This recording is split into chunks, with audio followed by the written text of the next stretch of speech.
Hey y'all, I'm Brad of Brave the Woods, and today is story time. I want to tell you about the time that I was attacked by a moose.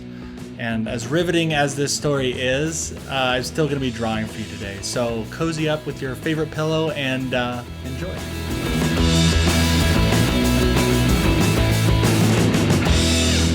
All right, a couple things before we get started. While I'm telling you this story, I'm going to be working on this moose illustration that won't completely make sense until the very end. But also, I have some actual footage from that event in 2009 that I'll be kind of piecing apart and throwing in here as well periodically while I'm telling the story. And that full video, if you want to see the original video that was on YouTube since 2009, is down in the description below.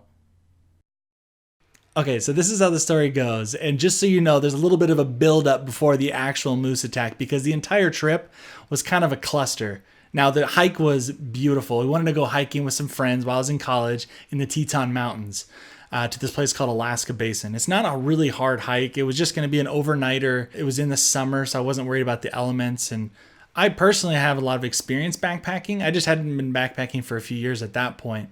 But I've been backpacking since I was 6 years old, so I felt a little overconfident about what we could accomplish. And I know that not all of us were well conditioned for a hike, and one guy even had never been camping before, so there was that to start off. Oh, and the other guy, he had been on a night shift, and so we left in the morning, early in the morning, like on a Friday or something like that, Friday or Saturday, and he had been up for 48 hours, so he was exhausted. We started off on the wrong foot altogether, didn't really plan, pack the right stuff, just wanted to get up the mountain. So we go ahead and start this hike, and it's getting really hot. And I noticed it's really hot because my head is bald at that point. I'd accidentally, this is a whole side story I'm not going to tell you about right now, but I'd accidentally shaved part of my head, and so I had to shave my entire head that length to make it even. And because I didn't shave like the side of my head, I shaved like anyway, it was a whole thing.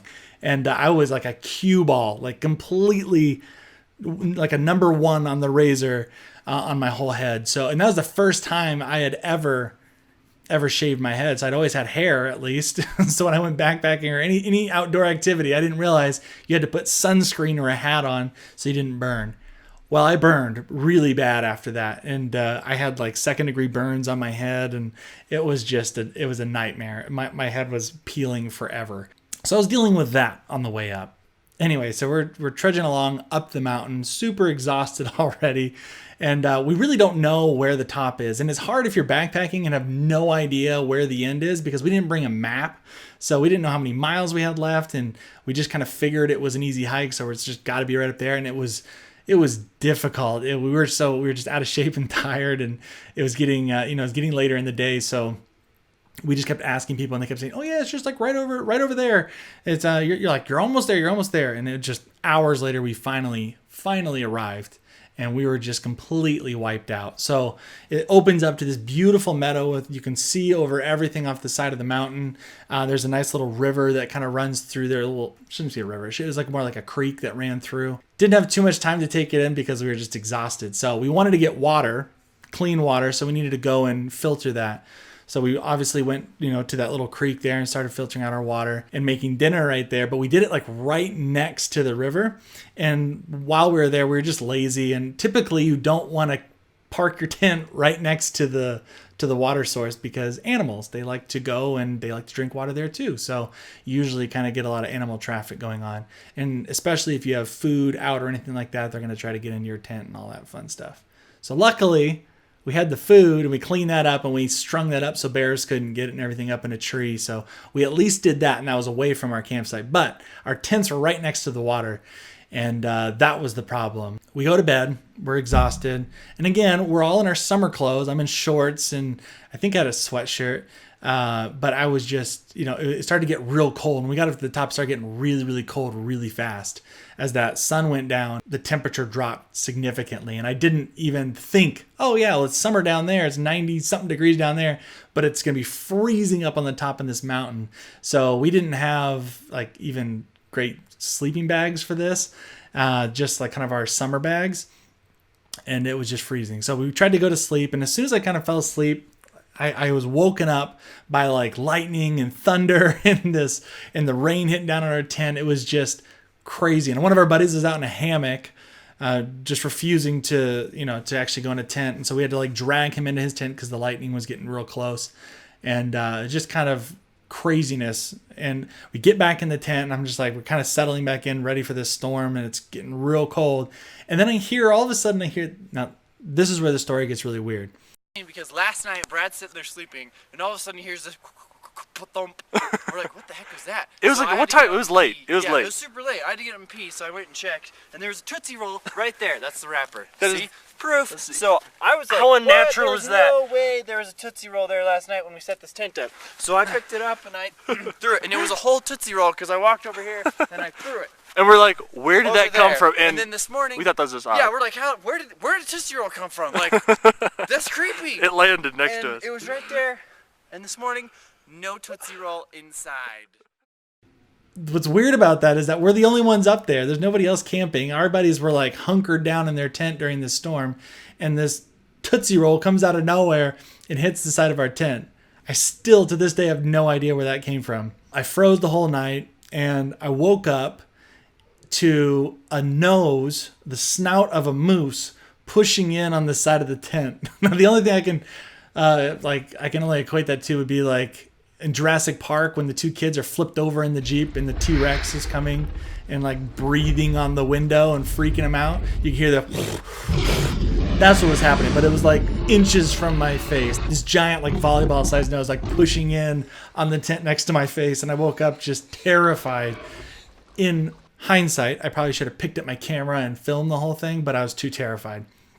But I immediately was thinking, okay, well, moose are dangerous. If you know anything about moose are very, very dangerous. They, if they do attack you, they're huge. They are massive, and they can be kind of mean. So I didn't want to mess with the moose, and I had no idea how to react to a moose that was attacking me. I've dealt with bears before when I'm backpacking, and I know what to do there, but with moose, I had no idea. So my plan was just to stay quiet, just like, don't say a thing, try to eke on over. And he kept like breathing on it, and then he started pawing at it with his hoof and started hitting the side of the tent. Well, that was freaking me out. So I tried to wake up my buddy. I found out after this story that his wife told me he kind of like freaks out if you like abruptly wake him up. I sleep around 4 a.m. and then at 5 a.m. Brad wakes me up and I totally scares the crap out of me. Like Brad's like right in my face. He's like, and I'm like, ah! And I was like, and he's like, shh. And then like on the side of he's like points to the side of the tent and the snout like pushes. You can see the silhouette of a snout like pushing into the side of the tent. We're like, and he was in a space blanket because it was so cold, so ill prepared. We had to bring out an emergency space blanket that he wrapped up in to keep warm. And so when I touched him, and if you know anything about the space blankets, they're super crinkly. They're really loud. So I like tapped him on the shoulder. I was like, Aaron, wake up. I gotta hurry. You gotta wake up. There's like some moose outside. Anyway, so he wakes up like yelling and jumping and the whole like crinkling going on and all this noise. Everything that I didn't want happened. And the moose heard this and was like, comes to the other side towards his side and starts like pawing and stepping on the tent where he was. So he rolled over to me and we're all freaking out, trying to be quiet, rolling to either side. And this moose is like putting hoofs on there. It steps on it, like crushes half the tent. We're just rolling side to side, just trying not to die. And anyway, we were yelling for our buddies. I remember at one point trying to like unzip, and I was like, when I heard the moose was taking a break for a second, you can hear him around. But I was like, guys, in the other tent. And I was like, you guys, because they had guns. And I was like, I don't care at this point. No, you should not be shooting wildlife. And there's definitely a better way. So I'm not condoning that at all. But at that time, thought I was going to die. And I remember being like, just like, shoot the moose. And so I was yelling at them to do that. They were still asleep.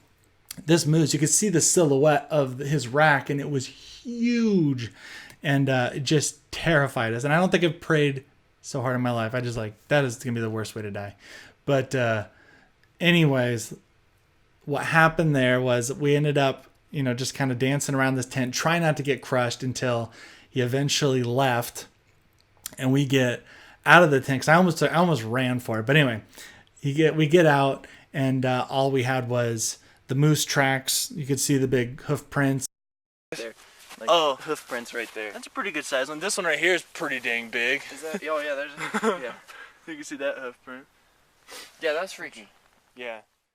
But when we went outside to go examine it too, it had snowed. So there had been snow on top of our tent. It got that cold, just to add to, all this story. But the moose had ran off, and we never saw the moose other than experiencing the moose and seeing the silhouette. So, and the hoof prints. So I promise you it was a moose. It was a moose that attacked us. Yeah, it was just it was a crazy, crazy experience. And I thought for sure I was going to die on that mountain by a moose, which is the dumbest way I feel like I could have died. And yeah, so that's the moose attack story.